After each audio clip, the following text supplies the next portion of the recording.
I'm Amy Jo Martin. Welcome to the Why Not Now show.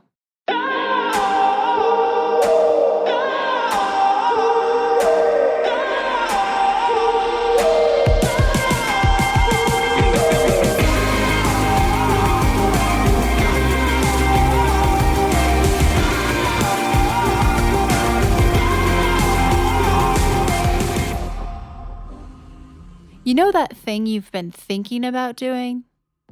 Yeah, that one. Why not now? Have you ever actually taken the time to ask yourself, what's stopping me? Let's talk it through. This is your chance to give that idea the attention it deserves and take action.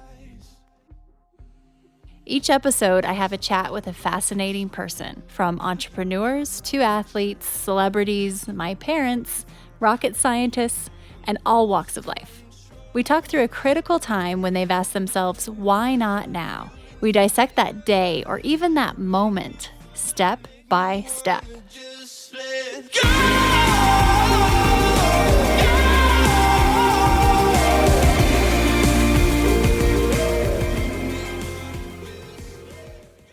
Quick episode today of snackable soundbites from three of my favorite renegades, who happen to be women. First, we have Arianna Huffington, the founder of Huffington Post and Thrive Global.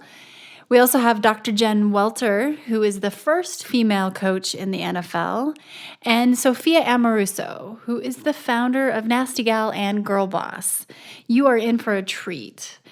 This episode was inspired by a question I've often been asked, and that is, as a female, how do you do it? How did you become a founder, a CEO, a best-selling author? Well, I've never really understood that question. And quite frankly, I'm not a fan of the question. My response is usually, what do you mean as a female? How did I do it? I've never felt any different than non-females. And you don't hear men asked how they did it as a man. The other day I was thinking about this question, and I think I might have figured it out. I was able to do it. I'm using air quotes here. You can't see me, but just trust that I am. Because I'm a renegade. I credit most of my accomplishments to my renegade factor. And when I look around and witness people who have accomplished things that I admire, I see renegades. Not men or women, just renegades. It's a mentality of getting comfortable with being uncomfortable. A mentality of knowing anytime that you innovate, adversity will follow you. It's a mentality, not a gender. Here are three of my favorite renegades. First up, we have Arianna Huffington. Arianna and I discussed some of the headlines that have been swirling around Silicon Valley lately about company culture and even harassment. Arianna is on the board of Uber, and we also then go on to discuss how she keeps her mind healthy and when she knew that it was time for her to move on from the Huffington Post. Here she is. You've recently said that the work culture in Silicon Valley needs to change. What do you mean by that, and how do you think it can change?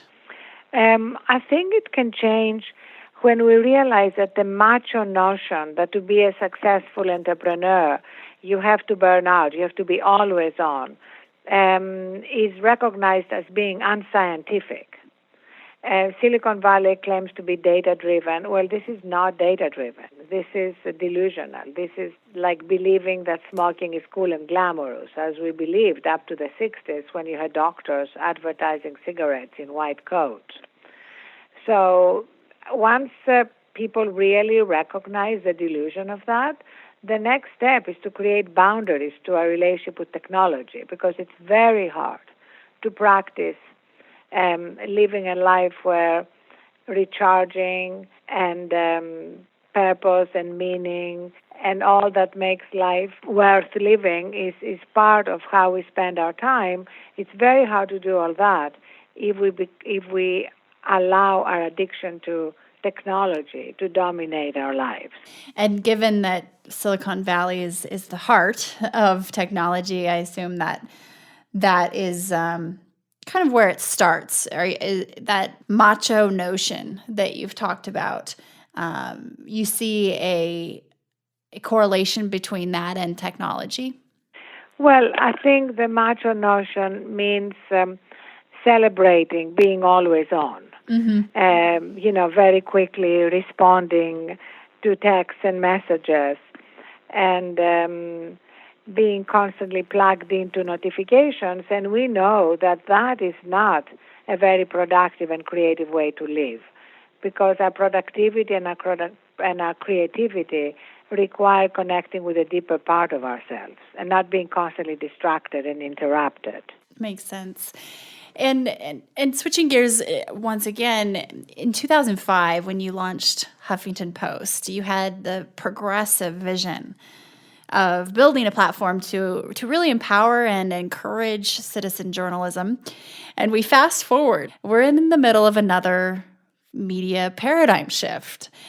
What do you consider progressive thinking to be right now in this current media and journalism climate? Right now, the most important thing, actually, something which was very important at the Huffington Post from the beginning, and this is not to see the world in right-left terms. That's a very obsolete way to look at the world. A lot of the major problems of our time, like growing inequalities, are seen as big societal problems by people on the right and on the left, because they are both critical to having a compassionate society and critical to stability that conservatives care about.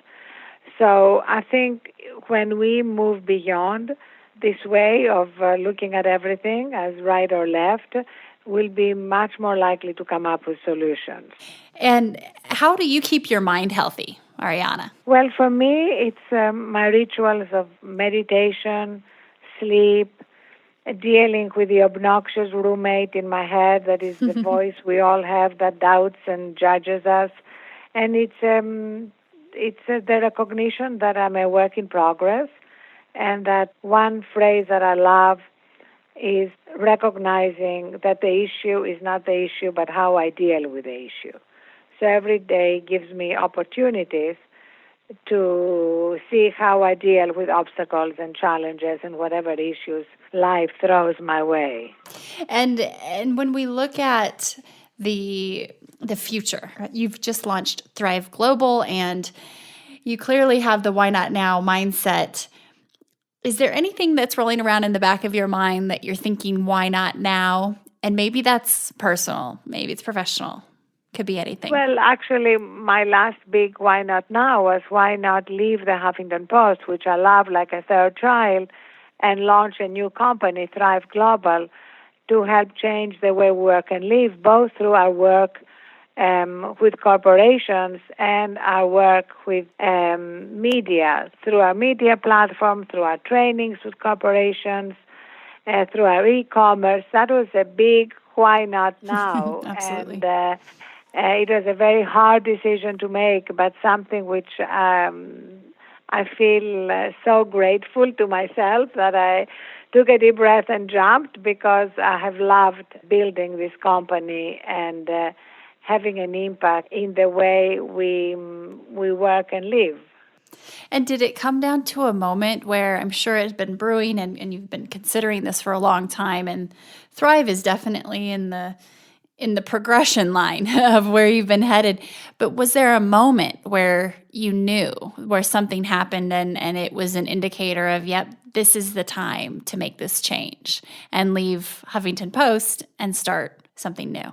I think it was the fact that as I was raising the Series A for Thrive Global, and at first I thought I could do it with 20% of my time and run the Huffington Post with 80% of my time, I realized that that's not really what was going to work, that I had to be involved in Thrive 100% if it was going to work. And so it was a decision that I couldn't divide myself. I had to pick. That's such great advice. It's, I think, something that we all do, and we try to bucket our time into these percentages of certain things. And sometimes the reality is much different than what we would like for those percentages to be. So that focus, very, very important. Next, we have Dr. Jen Welter. She was the first female coach in the NFL, and how she got the job is incredible. She pulled a pure renegade move, and she didn't ask for any permission, that's for sure. So here's Jen talking about her story of when she ended up getting the job to go work with the Arizona Cardinals. If we fast forward to the next Why Not Now that you mentioned, when you get this opportunity to go to the Arizona Cardinals, what did that moment look like? What did that day look like? Did the Bidwells call you up? How did you find out, and what were you doing? That is the man that is Bruce Arians. This was me and him, and he said that publicly, and obviously he got the amazing support from the Bidwells and Steve Keim and everybody in the Cardinals organization. But it started when Sarah Thomas was hired as the first full-time female ref, and Sarah and I have laughed many times. We're like, man, our destinies are tied to the end of time, which is great. But when she was announced, somebody asked Bruce in a press conference if he could ever see a woman coaching in the NFL. And the beauty of Bruce Arians is he pulls no punches. He'll always tell you what the truth is. And Bruce said, absolutely. The second a woman can make guys better, she'll be hired. And I was actually coaching an arena at that time. And so I had the conversation with my head coach, and, Devin Wyman, he said, Jen, he's like, we should call Bruce.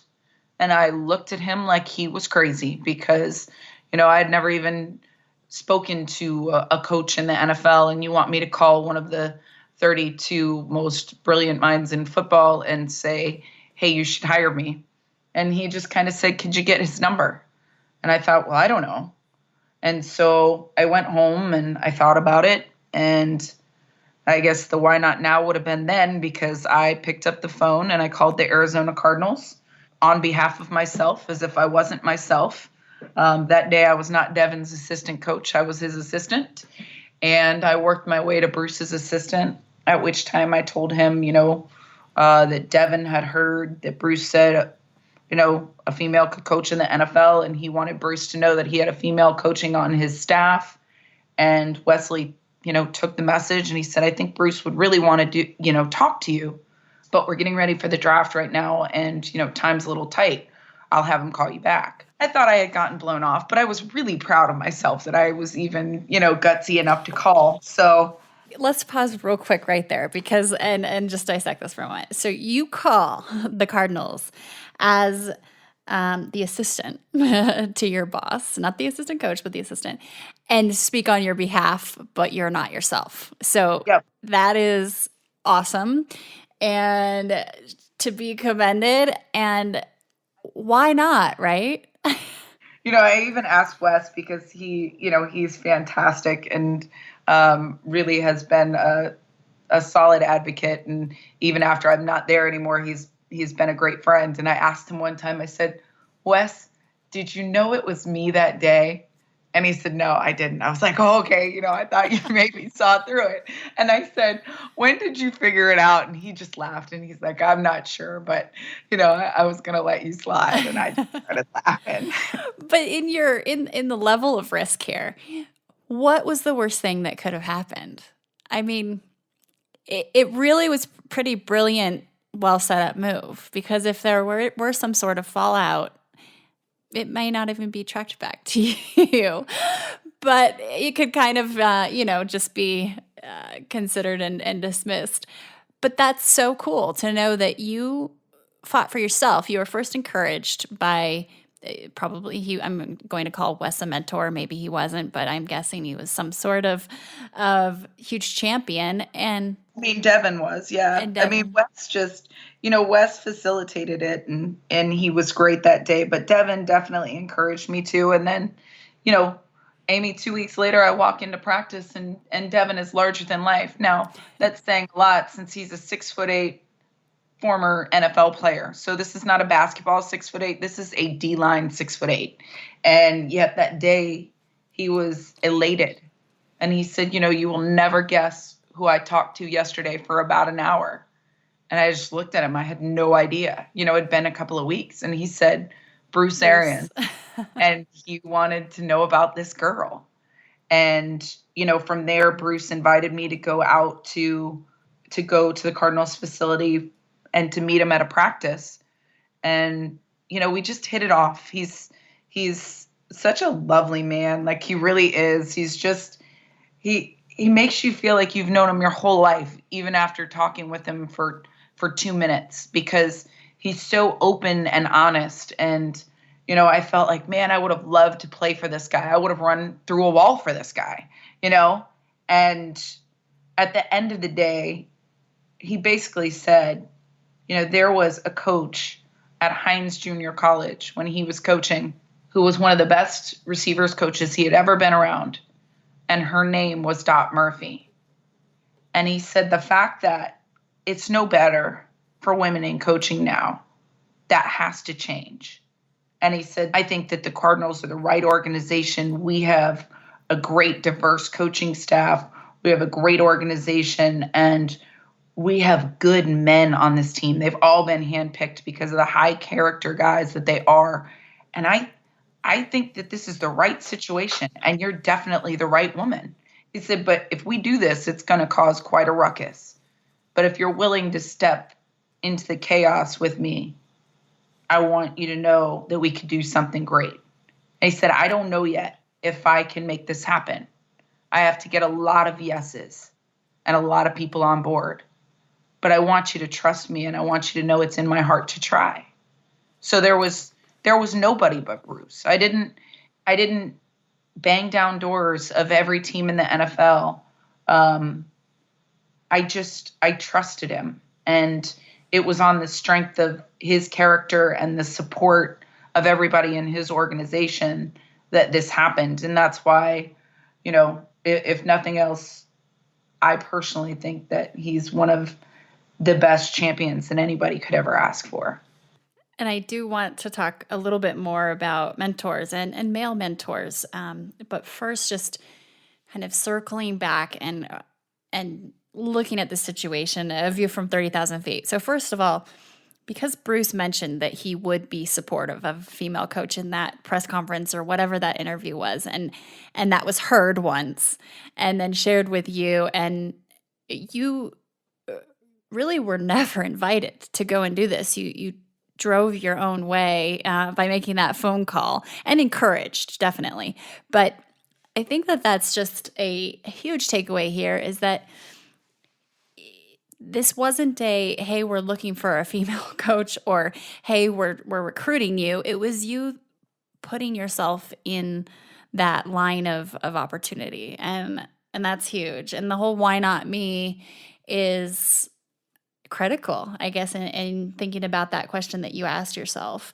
Also the back out factor, mentioning, sometimes we, and granted, this was back with your example with the Texas Revolution, but to not give ourselves that back out factor. I know sometimes I intentionally stop myself from even having that option by kind of cornering myself into moving forward by, telling someone or being accountable, even knowing when, if I do this, then if I block myself from going backwards, then I have to go forward. But and Amy Jo, we all have those moments of weakness and those moments of insecurity. And I think that too often we don't address that. People would say, oh my gosh, she's fearless. She played against men and this, that, and the other. Well, that's not true at all. Just because one area of my life I didn't live, without fear, it doesn't mean that in every area of life, you feel superhuman. And I would encourage anybody who's listening this to realize that being human is something that we all are. We all have our own areas of strength, and we all have our own areas of weakness. The best thing that we can do is be willing to bet on ourselves at certain points, and to surround ourselves with people who see the greatest potential in us and want to help us. not the people who would break us down or live in fear or tell you what's not possible, but those who would help you find what is, and it's human to have that back out factor. Mm-hmm. We all do it in certain areas. So please, like, to anybody who's listening, don't think that you're alone in that. My dad used to say that true bravery was seeing danger and proceeding anyways. It's not seeing danger, Mm-hmm. It's not thinking that there's no possibility that you'll fail. But, just like when I tried out for my first football team, everything throughout my life had showed me that I wouldn't make it, right? I was too small for tennis. I was too small for rugby. You don't look like a football player. You're not this, you're not that. Everything I couldn't, shouldn't, and wouldn't do, those things would have led me to not try out for that team. But imagine now how rare that looks when people see the career I ended up having in football. And so I would hope that anybody would take that and put that into their own spirit. Just because you failed a million times doesn't mean 1,000,001 can't be different. Sophia Amoruso is up next. You may have seen her on Netflix. The GirlBoss TV show, original series on Netflix, is about Sophia. Literally, that show is about her life and how she got started in business. Sophia is unapologetically true to herself, and we talk about several things that she advises people to do in order to make their way through the business world. One of my number one questions that I wanted to ask you was women in confidence, funding for women entrepreneurs, the world of VCs, and kind of the skew. Obviously, not as many women are receiving funding, and those stats are all out there, and we've all heard them. What are your thoughts? It's something I've really struggled with this question because having gone through that investment process and receiving funding myself in the past, I didn't really experience a negative experience. It wasn't difficult. However, the stats are obviously showing that things aren't equal, of course, and there aren't even a lot of women VCs. So, what is your thought on kind of the process? What women can do? Are you treated any differently? That whole question. Yeah, I haven't felt like I was treated any differently. I mean, I think the best thing we can equip ourselves with is proof of success on some level that we can speak to and, know more than the people around you. That's a really hard thing to do. And, do I know more than my venture capitalist? No. Did I buy a book called, How to Be Smarter Than Your Venture Capitalist? Yes. So, I learned about what I was talking about before I had those conversations. And I think that's really important to be a real partner at the table. In terms of women specifically, I mean, I think it's just you show up and you keep showing up and you don't ask for permission. And, that's where people, start to open doors or where you open doors for yourself. Mm-hmm. No one's going to do it for you. No one's going to do anything for you. It's really a matter of, waking up and knowing that you don't belong there and feeling like an imposter and choosing to do it anyway until you're no longer a stranger and you're, someone who's seen as a respected peer. Mm-hmm, mm-hmm. Well, and it's cool to see people just actually doing something about it too versus just talking about it. The whole girl boss movement is clearly action being taken, and totally. The conversation gets old, and it's so fatiguing after a while that sure, it's important to discuss and have meaningful conversations, but I never really know how to answer that question when people say, well, how did you do it as a female? And I'm like, how did I do what? I've never really felt any different, yet there's clearly an imbalance. So yeah, there's a big gap. And, I think I'm lucky, and you're probably lucky not to have experienced a lot of the adversity that, women experience. It's unfair to dismiss it. It's, when that's not your experience. And, I haven't worked in a corporate environment. There's a lot of things, I have with NastyGal, but there's a lot of things that I haven't experienced just as a result of being a founder. Mm-hmm. And so, I think it's important to be educated on it. I really think that things change when people are inspired, and GirlBoss and I really try to stay in that space and having a conversation just about what we can do every day to make our lives better and to accomplish the things that we set out to do, and to get to know ourselves better and be honest with ourselves about what we're good at and what we're not good at, and celebrate our small wins. There's a whole world out there that can get into the nitty-gritty of politics, and that's something that, sure, I have my own opinions about, but I really, want to stay out of dogma. It's not a comfortable place for me. And I think, just inspiring people to be their best selves is really a much more enjoyable place to be.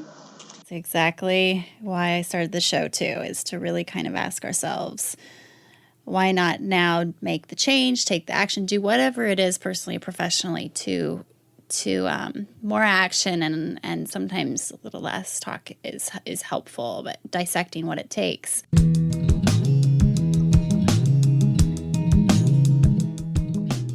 We are now wrapping up our 48th episode of the Why Not Now show, and thank you so much for being along for the ride. If you've been here with me from the beginning, I hope you're enjoying it. I hope you're seeing some progress, and I'm so grateful. We are going to take a couple of weeks off here as our summer break, and we'll be back strong though. We have a huge show when we return. We have Dan Reynolds from the Imagine Dragons on the show.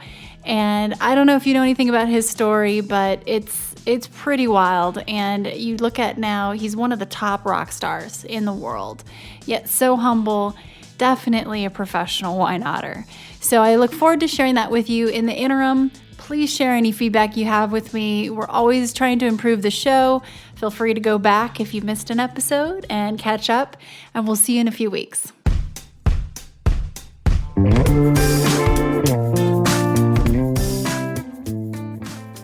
I want to hear what your why not now is. Please share it with me on Twitter, Instagram, or Facebook at Amy Jo Martin. I'll send a signed copy of my New York Times best-selling book, Renegades Write the Rules, to the first 200 people who listen, rate, and leave an honest review of the podcast in iTunes. Once you've left a rating and review on iTunes, just email your iTunes handle name and your mailing address to whynotnow@amyjomartin.com, and we'll get your package in the mail to you. For detailed show notes, head to amyjomartin.com/whynotnow.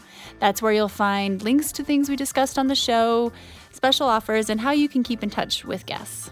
Hat tip to my buddies Ash and Devin at Rock Salt Music for our tunes today. You just listened to the talented John Coggins in Let's Go and Let It Ride. And a jump high five to my talented husband, Richard Greer, for producing the show and being patient with me. See you next time. Until then, why not now?